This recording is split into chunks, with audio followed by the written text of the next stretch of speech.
বড় বড় কান্ট্রিগুলো আপনারা দেখে আসেন, মনে করেন রাস্তায় ড্রাইভিংয়ের সীমা দেওয়া আছে 100 কিলো, ওরা যদি 110 120 চালায় কেউ কিচ্ছু বলবে না, কোনো ট্রাফিক পুলিশও নাই।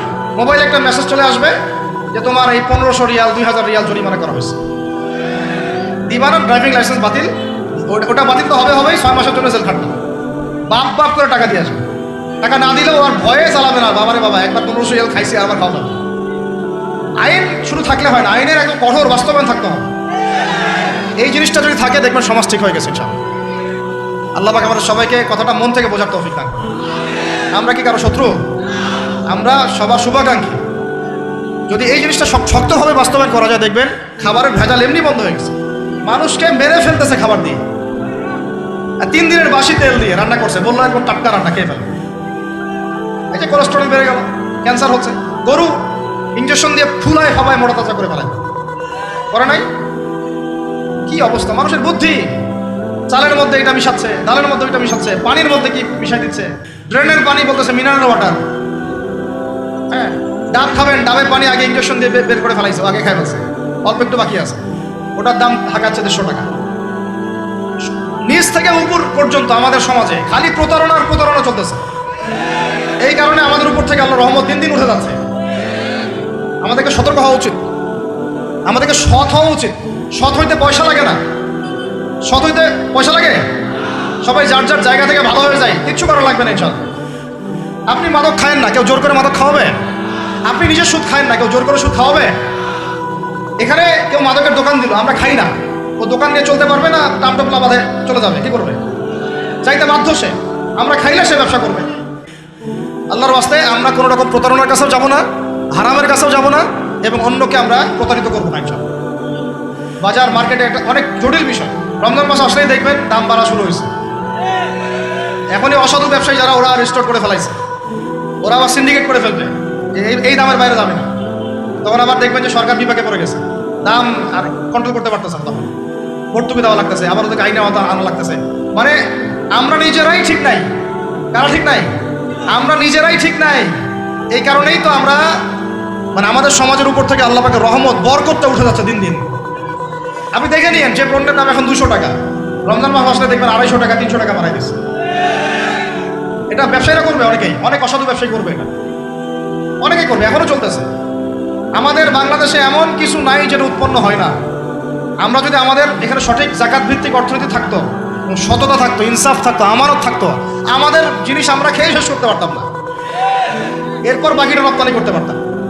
অনেক কথা ভাই, এগুলো অর্থনীতির বিষয়, আরেকদিন কথা হবে। চল, রমজানে আসছে যেহেতু এতটুকু নসিহত করি। 3 নম্বর, যে ভাই আমরা এমনভাবে খাবো না যে খাওয়ার মনে হয় জানোয়ারের খাওয়া। ঠিক আছে ভাই, পুষ্টিকর খাবার খাবো, কিন্তু পরিমাণে কম। কম বলতে কি একবারে কম না, আপনার প্রয়োজন অনুযায়ী 3 ভাগ করে, 1 ভাগ খাবার, 1 ভাগ পানি, 1 ভাগ ফাঁকা, সুন্নাহ অনুযায়ী। আল্লাহ পাক তৌফিক দান করেন, আমিন। 4 নম্বর হচ্ছে রমাদান মাস মানেই কোরআন। রমাদান মাস মানে কি? এই রমজানে আমরা সবাই বেশি থেকে বেশি কোরআন তেলাওয়াত করবো ইনশাআল্লাহ। কারা কারা পারি হাত তুলি? আলহামদুলিল্লাহ, হাত নামান। সবাই পারেন কোরআন তেলাওয়াত? মাশাআল্লাহ, মাশাআল্লাহ। এটাই তো চাই, বাংলাদেশের ঘরে ঘরে প্রত্যেক ব্যক্তি যেন কোরআন তেলাওয়াত করা জানে, এটাই তো আমরা চাই। এমন যদি হয় যে 100% মানুষ কোরআন তেলাওয়াত করতে পারে, 16 কোটি মুসলিম, দিন কায়েম হয়ে যাবে ইনশাআল্লাহ, ইনশাআল্লাহ, ইনশাআল্লাহ। ভিতরে কাজগুলো করেন, আল্লাহ পাক তৌফিক দান করেন। তো ভাই, কোরআন আমরা রমজানে বেশি থেকে বেশি পড়বো ইনশাআল্লাহ ভাই, ঠিক আছে? যারা পারি না, একটা লিমিট ফিক্স করি, কমপক্ষে দিনে 1 পারা, দিনে কমপক্ষে 1 পারা, তাহলে 30 দিনে 1 খতম হবে। ওকে, আরও বেশি পারি 2 পারা, তাহলে 2 খতম হবে। আরও বেশি পারি 3 পারা। এমন আমাদের ইমামদের যুগে, আমাদের 4 ইমামদের যুগে, সলফে সালেহিনদের যুগে প্রতিদিনই 1টা করে খতম দিতেন তারা। সুবহানাল্লাহ, তাদের সময় আল্লাহ বরকত দিয়েছিলেন। সুবহানাল্লাহ, সারা রাত জেগে তেলাওয়াত করতেছেন, নামাজ পড়তেছেন, দিনের বেলা তেলাওয়াত করতেছেন। রমজান মাস হচ্ছে কোরআন নাজিলের মাস। এই মাসে যে হতভাগা কোরআন পড়তে পারলো না, তার জন্য আফসোস করা ছাড়া কিছু করার। রমজান মাসে কোরআন আগে পড়বো, কোরআন শিখবো, না পারলে কি করবো? না পারলে 1 মাসে শিখবো, অন্যকে শেখাবো, কোরআনের দার্স দিব, কোরআনের মাহফিল হবে, কোরআনের তাবলীগ হবে, কোরআন নিয়ে আলোচনা হবে ইনশাআল্লাহ। আমরা জানবো কোরআনের মধ্যে কি আছে। এটা জানার সবচেয়ে উত্তম মাস হচ্ছে কি? রমাদান। আল্লাহ পাক তৌফিক দান করেন, আমিন। যারা আমরা আরবি জানি টুকটাক ভাঙাচোরা, তারা আমরা এটার অর্থ করবো ইনশাআল্লাহ। যারা আমরা আলেম ওলামা আছে অনেকেই, যারা ইফতা দিয়েছি, দাওরা দিয়েছি, বা আমরা তালেব ইলম ওলামা ইকরাম যারা আছে, আমরা এই কোরআনের তাফসীরগুলো পড়বো ইনশাআল্লাহ। মানে কোরআনময় রমাদান, কোরআনময় কি, এবং চেষ্টা করবেন। আমার খুব ইচ্ছা হয় যদি আল্লাহ পাক আমাকে ক্ষমতা দিতেন, তৌফিক দিতেন, আমার ইচ্ছা হয় যে রমজান মাসে বাংলাদেশের যত মসজিদ আছে সমস্ত মসজিদে কোরআন শিক্ষা ফ্রি হয়ে যাবে। ভালো উদ্যোগ না? বাংলাদেশে কত মসজিদ আছে? হাজার না লাখ? লাখ না কোটি? হয়তো কোটি কোটি মসজিদ থাকতে পারে। প্রত্যেকটা মসজিদে যদি বিনামূল্যে কোরআন শিক্ষা কার্যক্রম করা যেত রমজান মাসে, এক মাসে আপনি দেখতেন প্রায় মিনিমাম 5 কোটি মানুষকে কোরআন শেখানো যেত। তাও হাতে কলমে, তাও কি হাতে কলমে, বই দেওয়া হতো ফ্রি। আর ওই যারা টিচার ক্লাস নেবে ওদেরকে বেতন দিব, ভাতা দিব সরকার থেকে। দেওয়া যায় না? দেওয়া যায় না? আচ্ছা, যদি গভর্নমেন্ট নাও দেয়, আপনারা জাকাত থেকে দিতে পারেন, সদকা থেকে দিতে পারেন, পারেন না? নিজেদের পকেট থেকে দিতে পারেন, নিজের ব্যবসা থেকে দিতে পারেন, এলাকা ভিত্তিক দিতে পারেন। কত উৎস আছে না? যদি এভাবে প্রত্যেকটা মসজিদ থেকে কোরআন শিক্ষা কার্যক্রম চালু করা হয় রমজান মাসে, আমরা দোয়া করি আল্লাহ পাক যেন এই কথাটা পৌঁছে দেন উপরের লেভেলে। তারা উদ্যোগ নেয়, জানি না উদ্যোগ নেবে কিনা, আমাদের দায়িত্ব পৌঁছে দিলাম। তো অ্যাটলিস্ট যদি সবগুলো মসজিদে নাও হয়, প্রত্যেকটা এলাকায় যদি একটা করে মসজিদও হয়, তবুও দেখবেন কয়েক কোটি মানুষকে কোরআন শেখানো যাবে ইনশাআল্লাহ। কোরআন ছাড়া এই জাতিকে আপনি ফিরাতে পারবেন না। কোরআন ছাড়া এই যুবকদেরকে মাদক থেকে ফেরানো যাবে না। কোরআন ছাড়া এই যুবকদেরকে জেনা থেকে ফেরানো যাবে না। এই টিকটক প্রজন্ম হয়ে এরা নষ্ট হয়ে গেছে, শেষ হয়ে গেছে। বাংলাদেশে আশঙ্কাজনক হারে এখন সমকামিতা বাড়তেছে। আশঙ্কাজনক হারে এখন জেনা, ব্যভিচার, পরকীয়া এগুলো বেড়ে গেছে। মাদক দ্রব্যের কি ছয়লা, এই যে গুন্ডামি, মাস্তানি, ছিনতাই কারা করতেছে? যারা ইয়াং ছেলে পেলে এরা করতেছে। এদেরকে ফিরাইতে হলে কোরআন ছাড়া কোনো গতি নাই। আইএমএ জাহেলিয়াতের সেই মানুষগুলো কোরআনের আলোয় শ্রেষ্ঠ মানুষে পরিণত হয়েছে। কথা বুঝতে পারেন নাই? আইএমএ জাহেলিয়াতের সেই মানুষগুলা যারা একসময় নিজের মেয়েকে দাফন করেছিল জীবন্ত। ইন্না লিল্লাহি ওয়া ইন্না ইলাইহি রাজিউন। চিন্তা করা যায়? আপনি আপনার মেয়েকে দাফন করতে পারবেন জীবন্ত? পারবেন? বলেন। এরকম মানুষ যারা এই কাজ করেছিল তারা কোরআনের সংস্পর্শে এসে সোনার মানুষে পরিণত হচ্ছে। এই কিতাব আল্লাহ পাক নাযিল করেছেন ওই ঘরের উপরে উঠিয়ে রাখার জন্য না, মাঝে মাঝে বের করবো, ধুলা মুছবো, চুমু খাবার রেখে দিব, এই জন্য না। বাবা মারা গেছে, খুললাম, পড়লাম, সব বক্সাই দিলাম, এই জন্য না। শুধু এই কিতাব আল্লাহ পাক নাযিল করেছেন যারা আমরা হৃদয়ে ধারণ করি। কোথায় ধারণ করি? হৃদয়ে ধারণ করবো তো তখনই যখন আমি বেশি তেলাওয়াত করবো, বেশি বেশি পড়বো, সবাইকে পড়াবো, শেখাবো। আল্লাহ পাক আমাদের সবাইকে কোরআনের বিপ্লব ঘটানোর তৌফিক দান করেন, আমিন। প্রিয় ভাইরা, 4 নম্বর কাজ, কোরআন শিখবো, পড়বো, শেখাবো, দার্স দিব। কোরআনের একদম বিপ্লব। রমজান মাসে ইনশাআল্লাহ কোরআনময় রমাদান হবে ইনশাআল্লাহ। রমজান মাসে অন্য কোনো বইও পড়ার দরকার নেই প্রয়োজনে। কোরআন পড়েন, হাদিস পড়েন, আর কোরআন পড়েন। কোরআন এবং হাদিস, অন্য কোনো বই, বিষয়ভিত্তিক বই পড়ার দরকার নেই। আর অ্যাটলিস্ট 1 মাস আপনি না পড়েন। এরপরে আসি 5 নাম্বার, একটু বড় হয়ে যাচ্ছে যদিও, আমি সংক্ষিপ্ত করে বোঝাচ্ছি, শোনেন। 5 নাম্বার হচ্ছে রমাদান মাসে, একটু ধৈর্য ধরেন। রমাদান মাসে আমরা ফরজ ইবাদতগুলোকে সর্বোচ্চ গুরুত্ব দিব ইনশাআল্লাহ। যেমন সবার আগে কি? সালাত। এই একটাই বল, সালাত। সালাত নাই, ইসলাম নাই। সালাত নাই, সে ব্যক্তি মুসলিম না। সোজা কথা শোনেন, সালাত অস্বীকার করে সে ব্যক্তি মুসলিম না। নবীজি বলছেন, মান তারাকা সালাতান মুতাআম্মিদান ফাকাদ কাফারা। কেউ যদি ইচ্ছা করে সালাতকে অস্বীকার করে, ছেড়ে দেয়, সে ব্যক্তি কি হয়? কাফারা, কুফরি করে। সালাত না পড়ার কারণে ইমামগণ বলেছেন তাকে মুসলমানদের কবরস্থানে দাফনও করবা না। কোন কোন ইমাম বলেছেন তাকে জানাজাও দিবা না। কোন কোন ইমাম বলেছেন তাকে জেলখানায় বন্দি করে রাখবা। কোন কোন ইমাম বলেছেন তাকে মৃত্যুদণ্ডের শাস্তি দিবা। আমি এমনি বলতেছি না, ইমামদের কওলগুলো পড়ে দেখেন। নামাজ না পড়াটা যেমন তেমন পাপ না তো, ইচ্ছা হইলে পড়লাম, ইচ্ছা হইলে পড়লাম না, এমন না। যারা নামাজি তারাও যদি নামাজে সচেতন না হয়, তাদের জন্যও শাস্তি আছে, নাউজুবিল্লাহ। ফাওয়াইলুল লিল মুসাল্লিন আল্লাযীনা হুম আন সালাতিহিম সাহুন আল্লাযীনা হুম ইউরাউনা ওয়া ইয়ামনাউনাল মাউন। এখানে বলা হচ্ছে মুসল্লিদের জন্য দুর্ভোগ, যে মুসল্লিরা নামাজ সম্পর্কে গাফেল, উদাসীন। আবার যারা মানুষকে দেখানোর জন্য নামাজ পড়ে এবং এই যে ছোটখাটো সাহায্য করতে অস্বীকৃতি জানায়, সূরা মাউন পড়েন। তাহলে মুসল্লিদের জন্য গাফেলতির যদি শাস্তি হয়, তাহলে যারা পড়ে না ওদের কি হবে বলেন? ওই যে ওই সূরাটা কি জানি নাম, মুজাম্মিল না মুদ্দাসসির, হাফিজে কোরআন কে আছে, মা সালাকাকুম ফি সাকার। জাহান্নামে যখন ঢুকানো হবে, এই ফেরেশতারা জিজ্ঞাসা করবে, কিসে তোমাদেরকে জাহান্নামে নিয়ে আসলো? কি পাপ করছিলা? তারা বলবে, তখন তারা বলবে, ক্বালু, তারা বলবে, জাহান্নামীরা বলবে, লাম নাকু মিনাল মুসাল্লিন, কি বলবে তারা? লাম নাকু মিনাল মুসাল্লিন, আমরা মুসল্লি ছিলাম না, আমরা নামাজ পড়তাম না। তাহলে বেনামাজির পরিণতি কি বলেন? জাহান্নাম। ওয়ালাম নাকু নুতঈমুল মিসকিন, আর আমরা মিসকিনদেরকে খাবার দিতাম না। সুবহানাল্লাহ। আল্লাহ পাক আমাদেরকে সালাত আদায় করার তৌফিক দান করেন। রমাদান মাসে শক্ত করে নামাজ ধরবেন ইনশাআল্লাহ, আল্লাহ পাক তৌফিক দান করেন। 5 ওয়াক্ত নামাজ চেষ্টা করবো জামাতে পড়ার জন্য। যদি জামাত ছুটেও যায় তাও পরে জামাত করে নেবেন, সেটাও না পড়েন অ্যাটলিস্ট বাসায় পড়বেন। রাজি আছেন? এই যুবকরা কি হলো? বসো বসো, অল্প সময় বসেন। আরে আপনাদের চেয়ে আমার তারা বেশি, আমি 4 ঘন্টা সফর করে আসছি, আবার 4 ঘন্টা সফর করতে হবে আমাকে। আপনারা তো এখান থেকে বাসায় চলে যাবেন, চারদের বাসায়। এত ব্যস্ত কেন? বসেন। এখন কথা হচ্ছে যে নামাজের সাথে আরো অনেক ফরজ আছে না? যেমন পর্দা কি ফরজ না? ফরজ না? যাকাত ফরজ না? ফরজ না? তারপরে আল্লাহ পাকের আনুগত্য করা, এটা ফরজ না? ফরজ না? আর রাসূলের আনুগত্য, তাওহীদ ফরজ না? সুন্নত। এই জিনিসগুলো ফরজগুলোকে শক্ত করে ধরবো ইনশাআল্লাহ। রাজি আছেন? 4 নাম্বার হচ্ছে রমজান, এটা কি 5 নাম্বার না? 5 নাম্বার রমজান মাসে ফরজ ইবাদতগুলোতে সর্বোচ্চ গুরুত্ব দিব ইনশাআল্লাহ। রাজি? 6 নাম্বার হচ্ছে, এটা কত? 6 বলছি? 5। 6 নাম্বার হচ্ছে ফরজের পাশাপাশি সুন্নত এবং নফলের পাবন্দি। ফরজের পাশাপাশি সুন্নত এবং নফলের পাবন্দি, মানে দেখেন ফরজ নামাজের আগে পিছিয়ে অনেক নামাজ আছে না সুন্নত? দৈনিক 12 রাকাত সুন্নত যে ব্যক্তি পড়বে তার জন্য জান্নাতে ঘর নির্মাণ করা হবে। কোন 12 রাকাত? ফজরের আগে 2, ফজরের আগে, জোহরের আগে 4, তারপরে 2, তারপরে মাগরিবের পরে, এশার পরে, মোট কত হইল? 12। এই 12 রাকাত নামাজ যে ব্যক্তি দৈনিক পড়বে তার জন্য জান্নাতে ঘর নির্মাণ করা হবে। রমজান ছাড়া এগুলো ধরার উত্তম কোনো সময় আছে?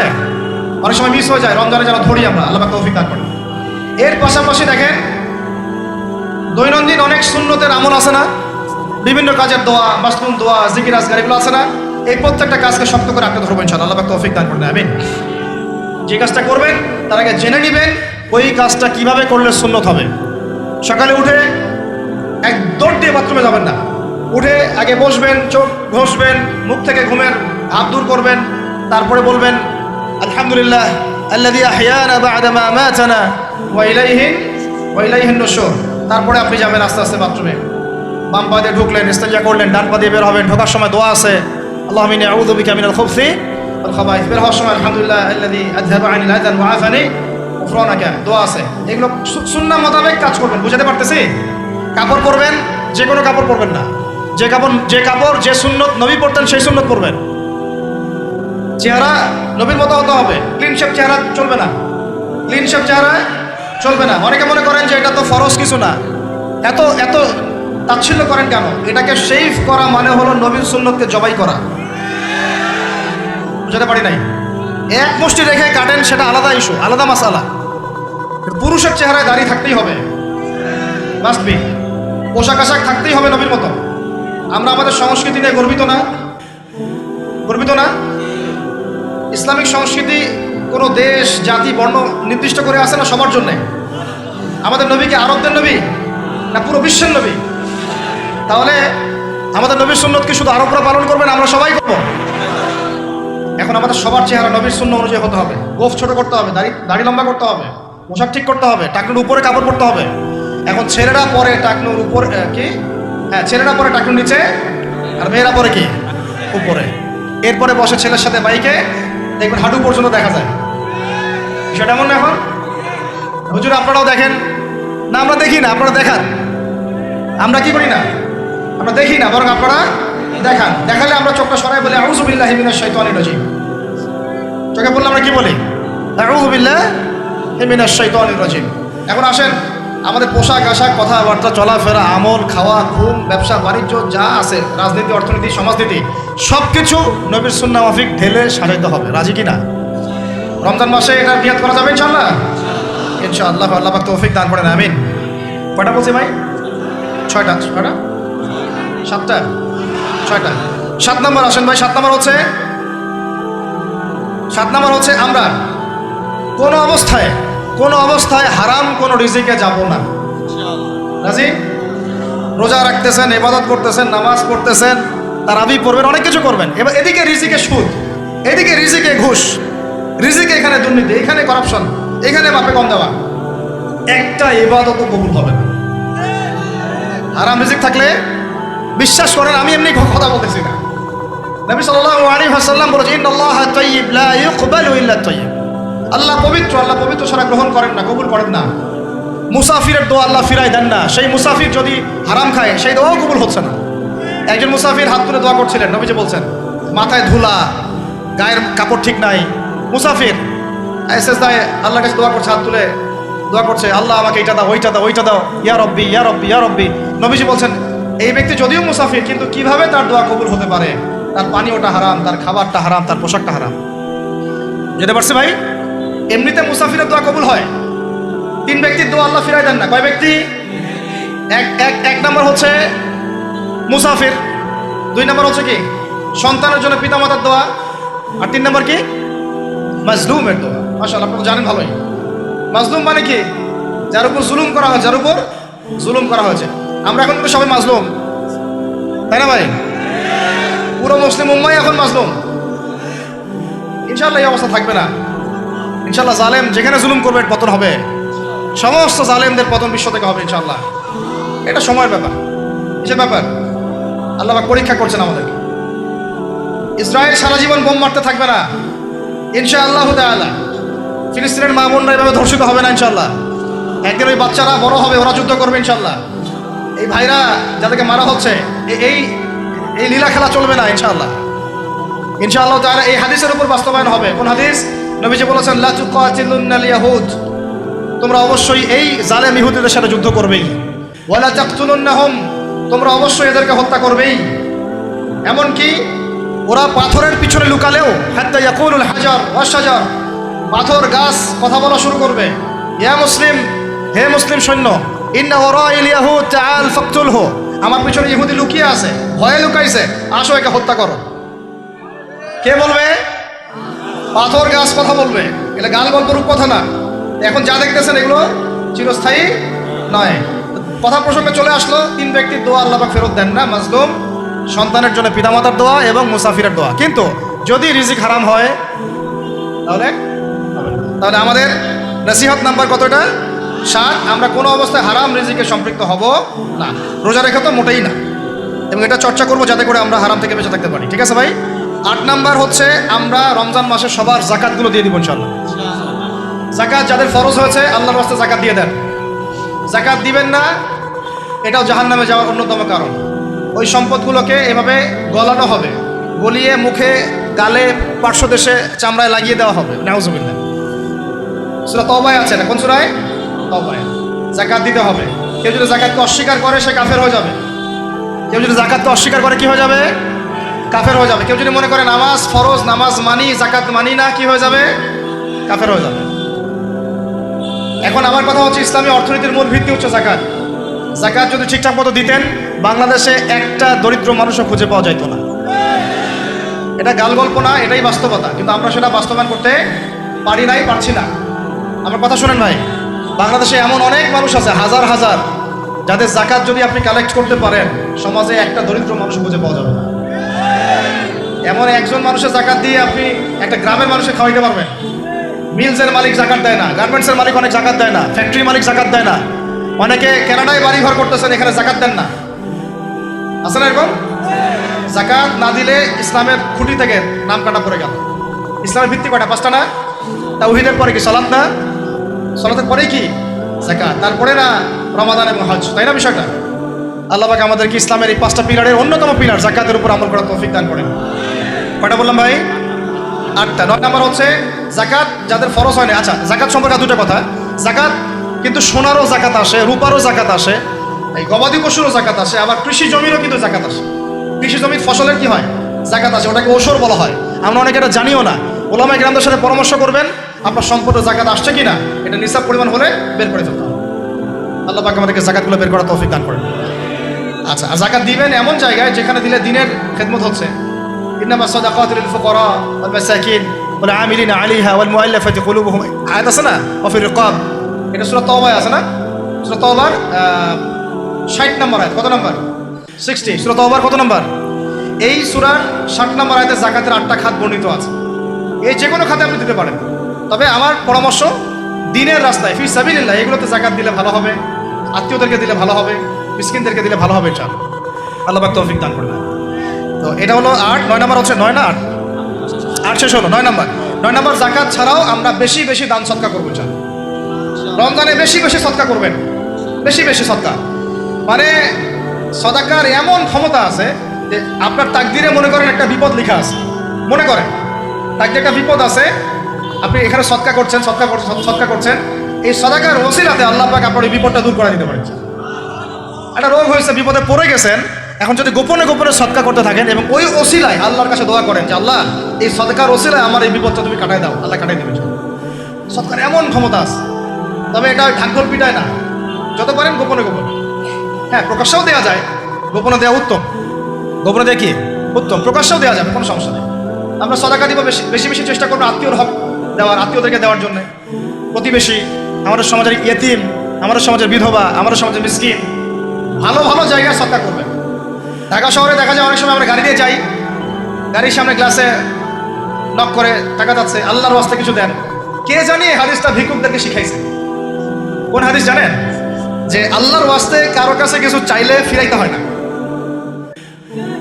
আল্লাহর ওয়াস্তে যদি কেউ আপনার কাছে কিছু চায়, আল্লাহর ওয়াস্তে ভাই আপনার কাছে আমি 10টা টাকা চাচ্ছি, থাকলে দেন, তাহলে এটা ফিরাইতে হয় না।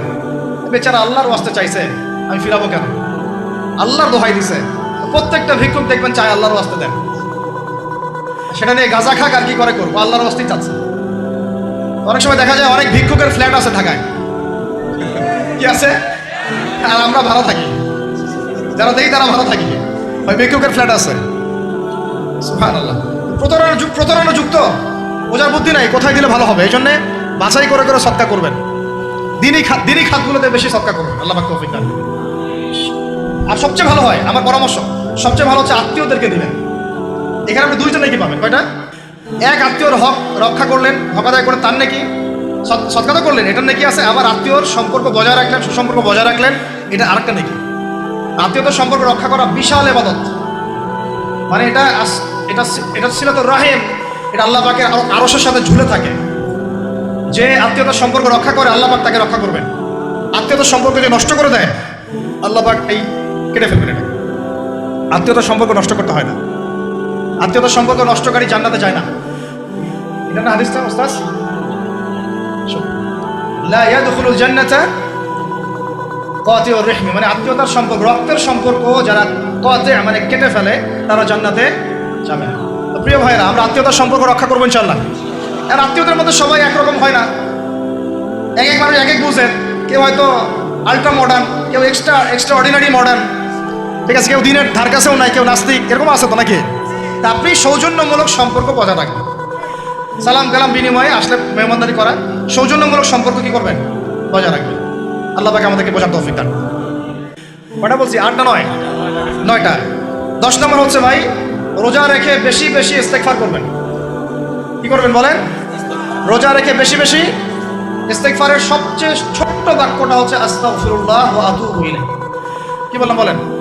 আস্তাগফিরুল্লাহ ওয়া আতুবু ইলাইহি। এইটুকু পারা যাবে না? দিনে কমপক্ষে 100 বার। কতবার? দিনে কমপক্ষে 70 বার বা 100 বার। দিনে কমপক্ষে 70 বার বা 100 বার। আরও বেশি পারলে আরও ভালো। ওই যে হিসনুল মুসলিম একটা বই আছে না, বা কিতাবুজ জিকির, কিতাবুদ দোয়া, আল আসকার, এমন অনেক বই পাওয়া যায়। এই বইগুলো কিনবেন, ওখানে দেখবেন অনেক জিকির আজগার দেওয়া আছে, দৈনন্দিন জিকির আজগার দেওয়া আছে, তাসবিহ তাহলিল দেওয়া আছে, সকাল সন্ধ্যার মাসনুন দোয়াগুলো দেওয়া আছে। এগুলো মুখস্থ করেন। কিছু হলেই হুজুর দোয়া করে দেন, হুজুর ফুদিয়ে দেন, হুজুর পানি পরা দেন। আগে হুজুরের উপর ডিপেন্ডেন্সি কেন? আপনার নিজে আল্লাহর কাছে চাওয়া শিখেন। সেজদায় গিয়ে আল্লাহকে বলেন, আল্লাহ আমার অসুস্থ, আমি অসুস্থ, আমাকে শিফা দাও। সেজদায় গিয়ে বলেন, আল্লাহুম্মা আতিনা ফিদ দুনিয়া হাসানাহ ওয়া ফিল আখিরাতি হাসানাহ ওয়া কিনা আযাবান নার। হাত উঠান, আল্লাহকে বলেন, আল্লাহুম্মা আইনি আলা যিকরিকা ওয়া শুকরিকা ওয়া হুসনি ইবাদাতিক। আল্লাহকে বলেন, ইয়া শাফি, ইয়া আল্লাহ, ইয়া রহমান, ইশফিনি, আমাকে শিফা দান করেন। আগে আল্লাহর সাথে কথা বলা শিখেন, তাই না ভাই? তারপরে দোয়া নিবেন, পানি পরাও নিতে পারেন, ঝাড়ফুঁক নিতে পারেন, সেটা আছে বৈধতা অবশ্যই, এটাও ঠিক আছে। কিন্তু আগে আপনি আল্লাহকে চিনতে শিখেন। বেশি বেশি রোজা রেখে ইস্তেগফার করবেন, আল্লাহ পাক তৌফিক দান করেন, আমিন।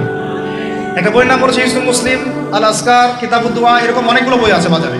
এগুলো কিনে বাসায় মুখস্থ করার চেষ্টা করেন, আল্লাহ পাক তৌফিকের আয়াত করেন, বলি আমিন। কয়টা বললাম?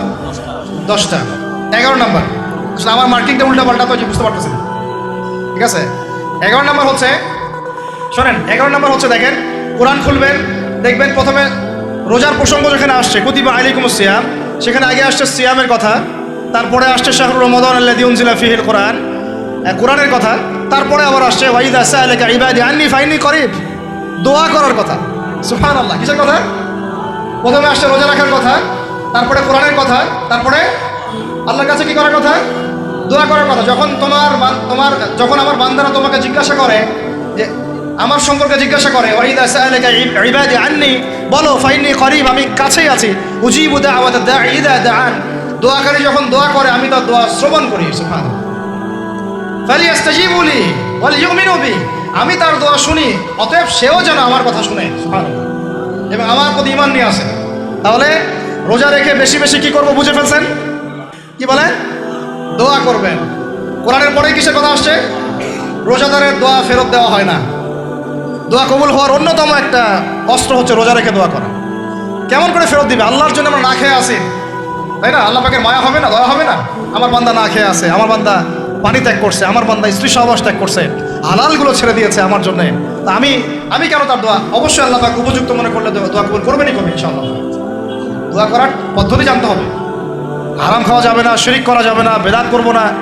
ইনশাআল্লাহ দোয়া করার আগে আল্লাহর প্রশংসা করব, নবী সাল্লাল্লাহু আলাইহি ওয়াসাল্লামের প্রতি দরুদ পড়ব, ঠিক আছে? দোয়া কবুলের সময়গুলো বেছে বেছে দোয়া করব, ইনশাআল্লাহ দোয়া কবুল হবে। আল্লাহ পাক আমাদেরকে রোজা রাখা অবস্থায় বেশি বেশি দোয়া করার তৌফিক দান করেন। কটা হচ্ছে? 11। 12 নম্বর হচ্ছে রমজান মাসে তারাবির নামাজ জামাতে পড়ব। কি বললাম বলেন? রমজান মাসে সালাতুত তারাবি জামাতে পড়ব। এখন আমি আরো 3টা কথা বাড়াই দিচ্ছি। কেউ হজম করতে পারলে করেন, যদি না করতে পারেন বদহজম হয়ে যায়, কিছু করার নাই। বদহজম যদি হয়ে যায় পরে আমাদের সাথে মাদ্রাসায় এসে বসেন, কিতাবপত্র খুলে দেখাবো, কথা হবে ইনশাআল্লাহ, ঠিক আছে? অনলাইন গরম করার দরকার নাই। রমজান মাসে আমরা তারাবির নামাজ পড়বো ইনশাআল্লাহ জামাতে। কোথায়? জামাতে ইনশাআল্লাহ। 1। 2 নম্বর, তারাবির নামাজ পড়বো 20 রাকাত। কত রাকাত? 20 রাকাত। আর যদি বলেন যে আমি ভাই কম পড়েন আপনি বাসায়, কোনো সমস্যা নাই, আপনি আপনার মতো করে বাসায় পড়েন, কোনো সমস্যা নাই। যদি উমর রাদিয়াল্লাহু আনহু এর উপর আমল করে থাকেন, আমার আমল করতে কোনো সমস্যা নাই। যদি উসমান রাদিয়াল্লাহু আনহু 2 আযান চালু করে থাকেন, তাহলে আমার আমল করতে কোনো সমস্যা নাই। ওই যে হাদিসটা বলেছিলাম প্রথমে, কে নাজাত প্রাপ্ত ফেরকা? মা আনা আলাইহি ওয়া আসহাবি, আমি আর আমার সাহাবীরা যার উপরে আছি। আরেকটা হাদিস কি? আলাইকুম বিসুন্নতি ওয়া সুন্নতি খুলাফায়ে রাশিদিন মাহদিয়িন মিন বা'দি, তোমাদের উপর অবধারিত হচ্ছে, ওয়াজিব হচ্ছে আমার সুন্নতকে আঁকড়ে ধরা এবং আমার সাহাবীদের সুন্নতকে কি আঁকড়ে ধরা। কার কার সুন্নত? আমার সুন্নতকে আঁকড়ে ধরো এবং আমার সাহাবীদের সুন্নতকে আঁকড়ে ধরো, খুলাফায়ে রাশিদার সুন্নতকে আঁকড়ে ধরো, যারা মাহদিয়িন হেদায়েত প্রাপ্ত মিন বা'দি, আমার পরে। সাহাবায়ে কেরাম যদি কিছু চালু করেন আমল করতে কোনো দোষ নাই, বরং এটাই হচ্ছে সুন্নতের আরো শ্রেষ্ঠ অনুসরণ। কারণ আমি তো ওমরের চেয়ে বড় পরহেজগার হইতে পারবো না, পারবেন? তাহলে আমি তো উসমানের চেয়ে দিন বেশি বুঝি না। তিনি যদি 2 আযান চালু করতে পারেন, তাহলে আমি তাকে বেদাতি বলতে পারি না, নাউযুবিল্লাহ। যদি আমি তাকে এভাবে শব্দ প্রয়োগ করা হয়েছে বাংলাদেশে, উসমান রাদিয়াল্লাহু আনহু যদি 2 আযান চালু করে থাকে, ওটা বেদাত হয়ে গেছে, নাউযুবিল্লাহ, বলেন নাউযুবিল্লাহ। সাহাবীরা কিছু চালু করলে যদি বেদাত হয়, তাহলে সুন্নত হবে কি? তাহলে সুন্নত কোনটা হবে? তাহলে এই ব্যক্তি এরকম কথা যদি কেউ বলে থাকে, তার উচিত হবে এখনই রুজু করে ফিরে আসা, অহংকার না করা, হটকারিতা না করা, এখনই ইস্তেগফার করে তওবা করে ফিরে আসা, আল্লাহ মাফ করে দিবেন ইনশাআল্লাহ। আর এর উপর হটকারিতা থাকে না, ওসমান রাদিয়াল্লাহু আনহু যদি 2 আযান চালু করে থাকে, তিনি ভুল করেছেন, তিনি বেদাত করেছেন, নাউযুবিল্লাহ। বিশ্বাস করেন, সাহাবীদেরকে এভাবে কটাক্ষ করলে, আন্ডারএস্টিমেট করলে, এভাবে কথাবার্তা বলে, শানের খেলাফ কথা বললে ঈমানও চলে যেতে পারে। আমরা নবীকে মানবো সাহাবীদের মানদণ্ডে, সাহাবীদের বুঝের উপরে আমাদের বুঝ না, আমি বুঝাতে পারতেছি না। নবীকে মানবো, অবশ্যই মানবো। কার মাধ্যমে? কাদের মধ্য দিয়ে? সাহাবাদের তরিকার মধ্য দিয়ে। সাহাবাদের তরিকা আমি কি ধাবাস করে পাবো? তাবেঈ লাগবে, তাবেঈ লাগবে। এই সিলসিলা মেনটেন করে আমাকে মানতে হবে। কোরআন এবং হাদিস তো সবার বাসায় আছে। আপনাকে যদি আমি এখন বলি ক্রিপ্টোকারেন্সি হালাল না হারাম, আপনি কি বের করে দিতে পারবেন এখন আমাকে? পারলেও আপনার আরো 15-20 বছর পড়াশোনা করতে হবে। তারপরে যারা এগুলো নিয়ে গবেষণা করে তাদের কাছে আসতে হবে, জিজ্ঞাসা করতে হবে, বলতে হবে, তারা ফতোয়া দিলে মানতে হবে।